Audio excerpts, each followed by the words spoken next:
today? Well, we started punching back today, is what we did. And you can see we haven't knocked this monster in this machine down yet, but we're starting to land a few little blows. And you can see what they did today, unexpectedly, was they cleared the courtroom, they cleared the Zoom links, they would not allow anybody to see what was going on. The Crown is seeking a publication ban on pretrial evidence. I'm going to be opposing that. I've got another date scheduled next Thursday, because today was the first day I got disclosure, even though I had been requesting it for 2 weeks now, and that the Crown had assured me that they were going to courier me the disclosure. I only got it today. Right. So two parts to this. There seem to be, they got you on a bit of a technicality with respect to the publication ban that was, it cleared the court. But before they cleared the court today, there was a mention of your bail conditions, and so technically I am still breaking the law being summoned to court here in Ottawa. My bail conditions prevent me from being in downtown Ottawa without legal counsel.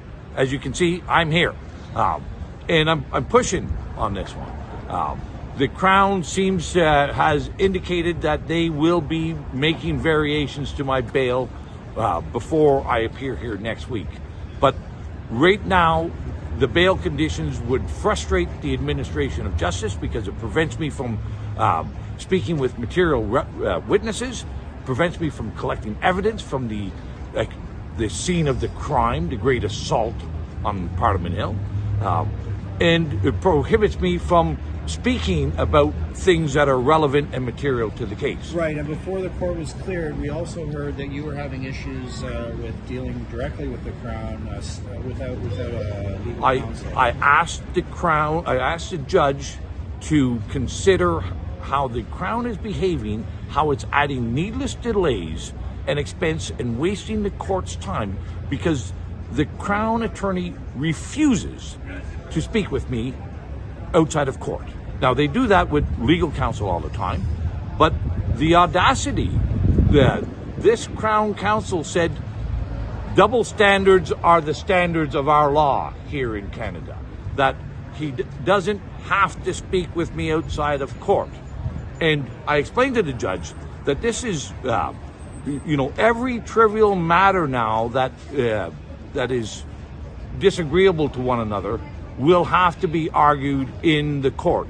So as a result, right now, I have, in addition to another hour and a half of judicial pretrial next week, I have, the judge has recognized at least another 7 days of hearing motions on this pretrial conference report. Right. So, this seems like it's going to drag on for a while. I mean, how long? Well, do you how long? This is going to take? Well, the judge identified all in today. trial, pre-trial, trial. The judge is now suggesting that this will not, these mischief charges, these trumped up, spurious falsehoods of criminal activity won't be heard in the court until 2025. 2025, well past the Jordan rule, but I'm going to keep after these guys. I'm not going to give them an inch. I'm going to contest, but I want my day in court. And this Crown, the Ottawa Crown, has abused and has been punitive to so many people. And they have put burdens on them. They've put stress and financial ruination on so many people. We're going to put the pressure on these guys. I'm not going to accept this publication ban. I'm going to fight it. I'm going to fight every inch along the way and make them feel the heat for change. Do you have anything to say to the people who turned up today? I know that some of them,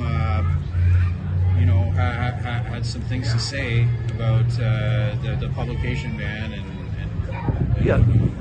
listen, I want to thank everyone who did come down, and also online. Like, there was, I think, over 50 people online listening in. There was probably 20 or 30 people in the courtroom, all because there is, once again, a hallmark of justice. Here's his two standards and two tenets of justice: that justice to be done must be seen to be done. And the Crown says, no, we don't want anybody to see what we're actually doing here. We don't want public scrutiny on their behavior. And then this double standard that me and anybody else who is self-represented will not be treated fairly or equally as if we had a lawyer, right? The double standard is obvious. And, you know, there again, another tenet in law is everyone is equal before the law. Neither prince nor pauper is above or beneath the law. But here in Ottawa, they've said, well, if you hire a lawyer and bankrupt yourself and have to sell your home and be homeless, well, then we'll talk to you. That's really what it is. How much money can they suck out of you before they run and tuck tail away? That's because I know at the end of the day, they're going to want to tuck tail on this one. Thank you for tuning in. Thanks to Miss Cannabis Courts and Jason for being here at the courthouse. And if anybody can help out for these fine, independent media individuals, contribute a couple bucks, help them buy a coffee, help them buy a couple of donuts for the young fella. For Randy, guys, for Randy. And you can send money, send it to Randy. And we'll see you again. Other defendants that are facing there are so many people who are feeling this burden, and we got to get there, help them out, and kill this evil monster that is called the legal system. I hear you. Thank you, Randy. Okay, we're outside the